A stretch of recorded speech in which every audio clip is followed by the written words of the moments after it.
Yemi Osibajo. I pray that the victory of Mr. President will never come to an end, but we continue.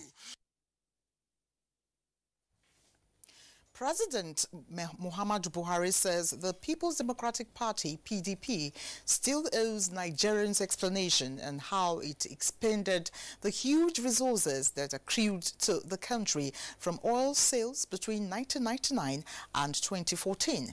The president said this at the State House while receiving the leadership of the organized labor, which came to felicitate with him on his electoral victory.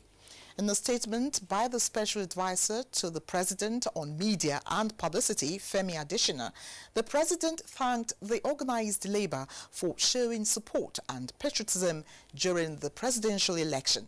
He pointed out that the current administration met a country with dilapidated infrastructure and questions why the party that was in power for 16 years did with the country's earnings from oil, which reached a peak during that period, on what Nigerians can look forward to in the next level. The president promised to continue pushing the change agenda and focus on security, economy, and the fight against corruption. He urged the organized labor to partner with government to make the country peaceful, prosperous, and corruption-free. The statement indicates that President of the Nigerian Labour Congress, NLC, Comrade Ayuba Waba, lauded President Buhari for being worker-friendly, as exemplified in the granting of bailout funds to state governments in paying backlog of salaries and pensions. The Labour leader also appealed to the National Assembly to earnestly pass the National Minimum Wage Act, asking the President to thereafter sign it into law within the shortest possible time. The Information and Culture Minister, Lai Mohammed, has urged the people of Kwara to resist any attempt to be intimidated from coming out to exercise their civic responsibility by voting for their preferred candidate on Saturday's mayoral and house elections. The minister made this last-minute call in Ilorin, the Kwara state capital. Anthony Forsen reports.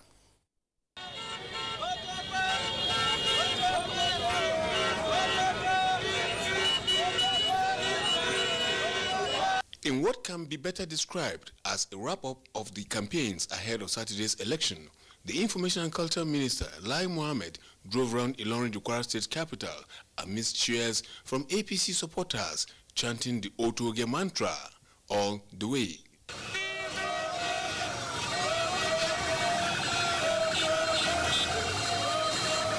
The minister then had a brief stopover where he addressed the supporters in Yoruba.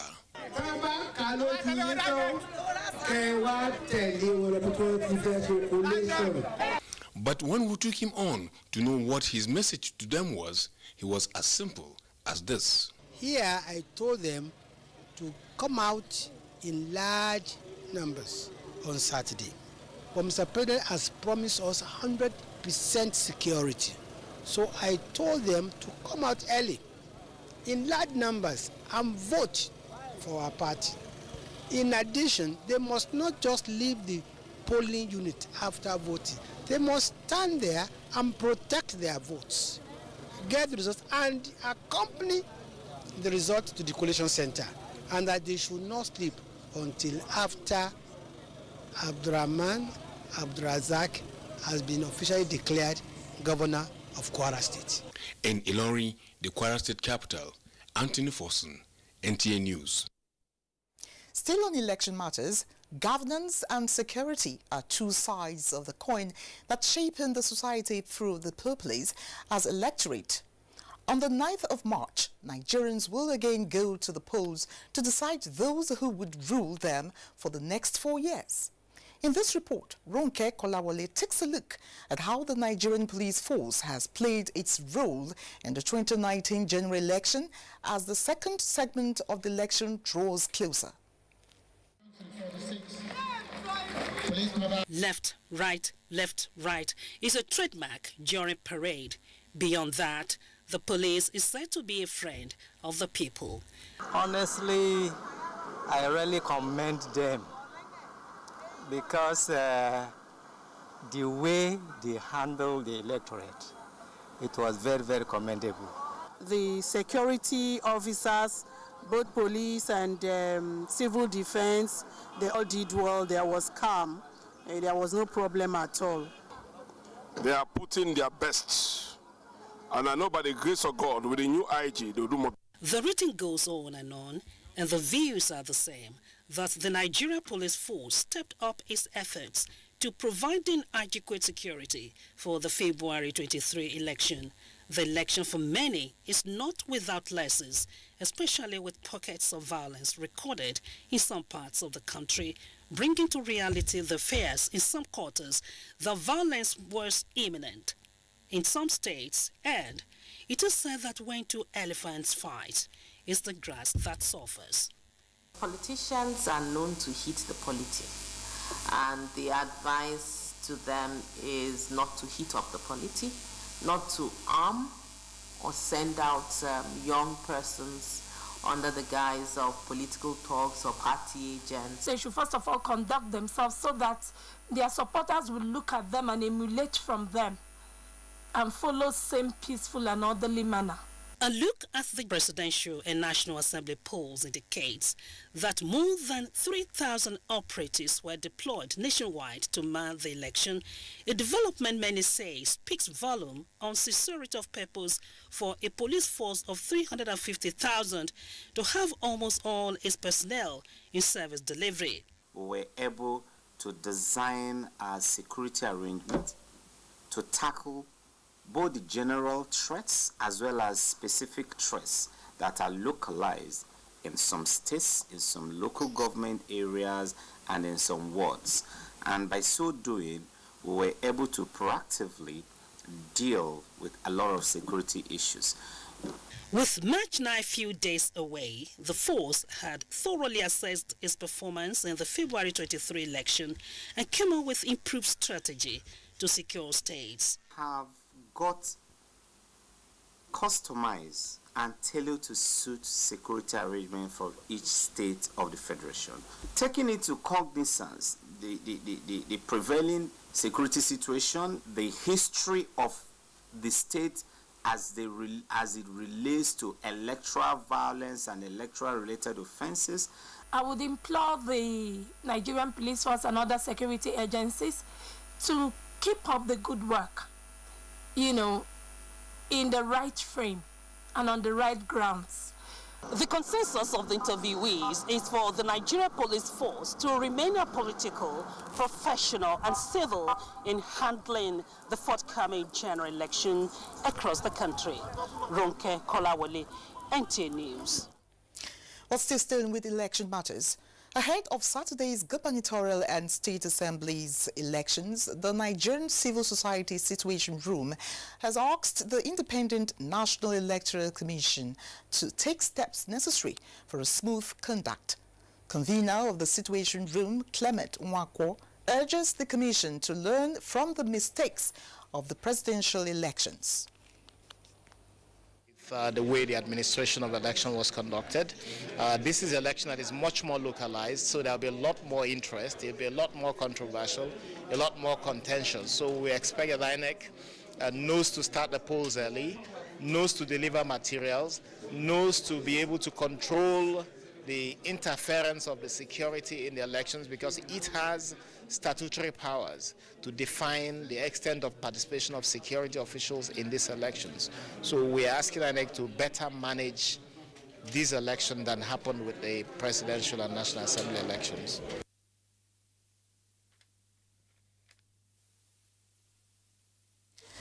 The Situation Room advises politicians to shun acts that may lead to violence.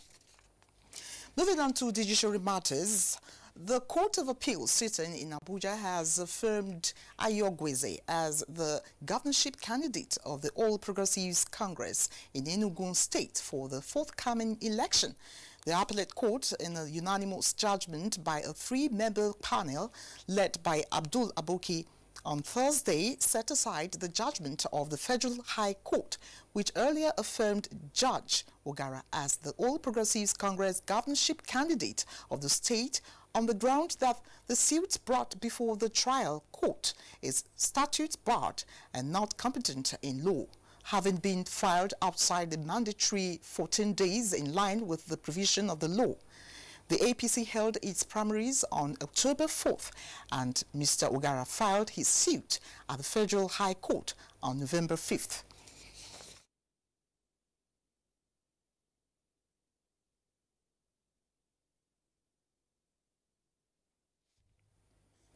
Adamu Sambu has a packaged report on the solicitation of the Nigerian Labour Congress with President Muhammadu Buhari on his re-election. Let's have it now. Really, there was terrible mismanagement of this country in the last 20 years. And we are just trying to make up. And we cannot succeed without your cooperation.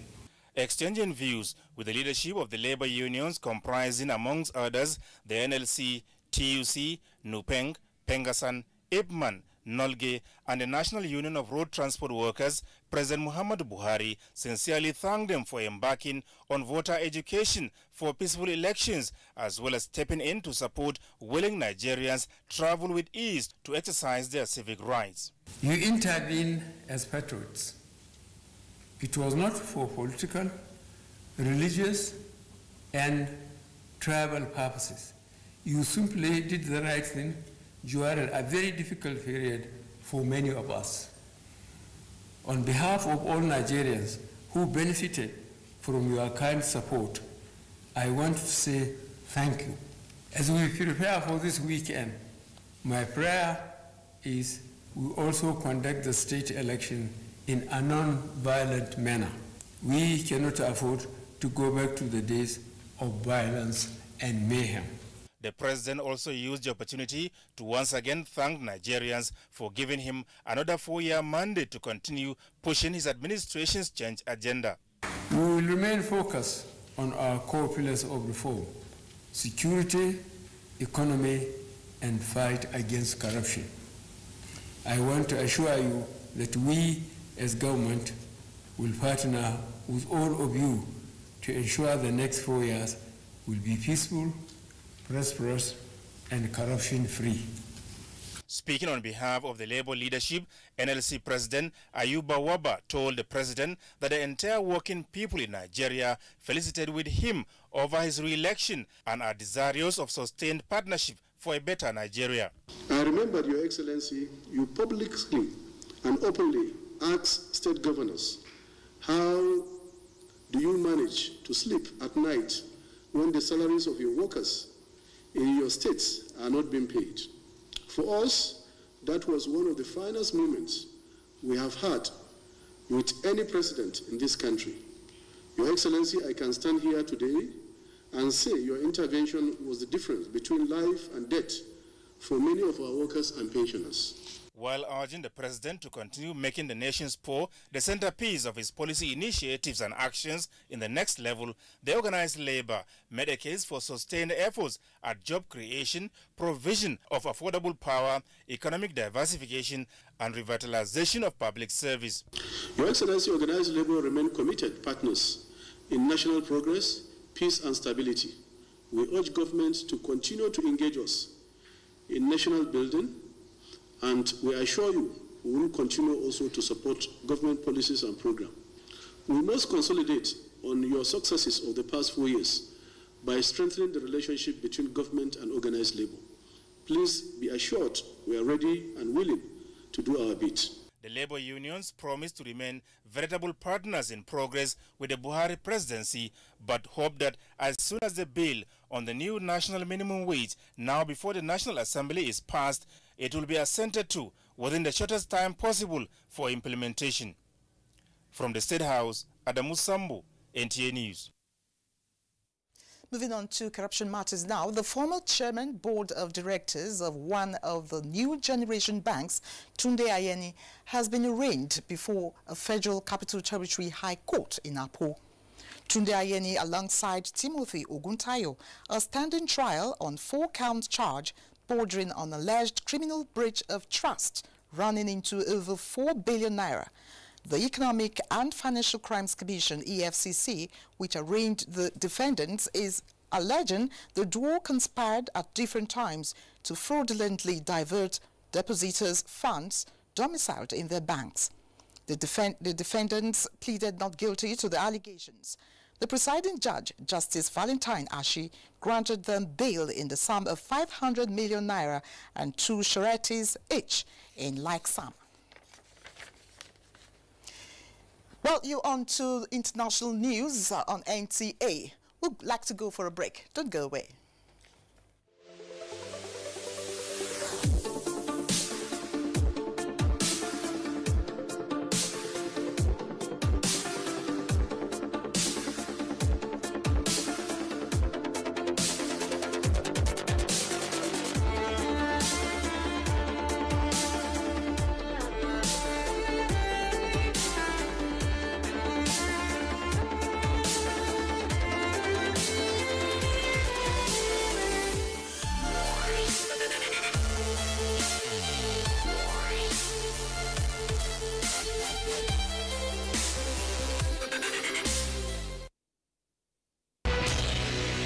NTA International News. Africa as it is. Thanks for staying tuned. For developments from the world of business, Rachel Schweiber is standing by. Welcome to Business News. The Central Bank of Nigeria has released a set of guidance notes on the implementation of the International Financial Reporting Standards, IFRS 9. In a circular signed by the bank's Director of Other Financial Institutions, OFIs, Mrs. Tokumbo Martins, the bank directed the OFIs when measuring financial instruments and assessing significant increase in credit risk to ensure that an entity at each reporting date assess whether the credit risk on a debt instrument measured at amortized cost and fair value through other comprehensive income has increased significantly since the initial recognition. Meanwhile, a report from the National Bureau of Statistics indicates that the value of agricultural exports rose to 302.2 billion naira in the fourth quarter of 2018. The Bureau gave a record showing that the value of imports from the agricultural sector declined from 886.7 billion naira in 2017 to 851.6 billion naira in 2018. Also, the Nigerian Ports Authority shipping position reveals that Nigeria in January and February imported a total of 986,492 metric tons of petroleum products, representing 1.3 billion liters of fuel. That's it on Business News. I am Rachel Shaibu. Enjoy the rest of the news. Thanks, Shaibu. We have zero tolerance for corruption and eager to move our mining sector to a higher level. That is the language of the Nigerian delegation at the 2019 Prospectors and Developers Association of Canada Convention, PDAC, in Toronto. Joy Osiago reports that it is no longer business as usual. With over 25,000 attendees from 135 countries and 1,000 exhibitors, the biggest annual mining event in North America, PDAC, PDAC, presented a veritable platform for stakeholders to learn about new trends and technologies impacting the mining sector. Nigeria is taking advantage of the crucial meeting of the world's mineral and finance industry. The time is ripe for Nigeria and Canada to engage. Solid minerals is an area which we have identified as a place for meaningful collaboration between our two countries. We're looking at gold, we're looking at lead zinc, which Nigeria has an advantage globally. Exploration contracts have been awarded in the key minerals that we think Nigeria has advantage. Canadian High Commissioner to Nigeria, Philip Baker, attests that the political will of the federal government in the mining sector is encouraging. The leadership and the laser-sharp focus of what this delegation has come to achieve here, the planning that went into it before they got here, and the determination in driving through every day here has been highly impressive. This is how you do PDAC. The Nigerian delegation and the Nigerian High Commission in Ottawa are holding series of meetings with prospective investors. From the Metro Toronto Convention Centre, Joy Usiagu, NTA News. For stories from other parts of the globe, here is Joyce Ometo.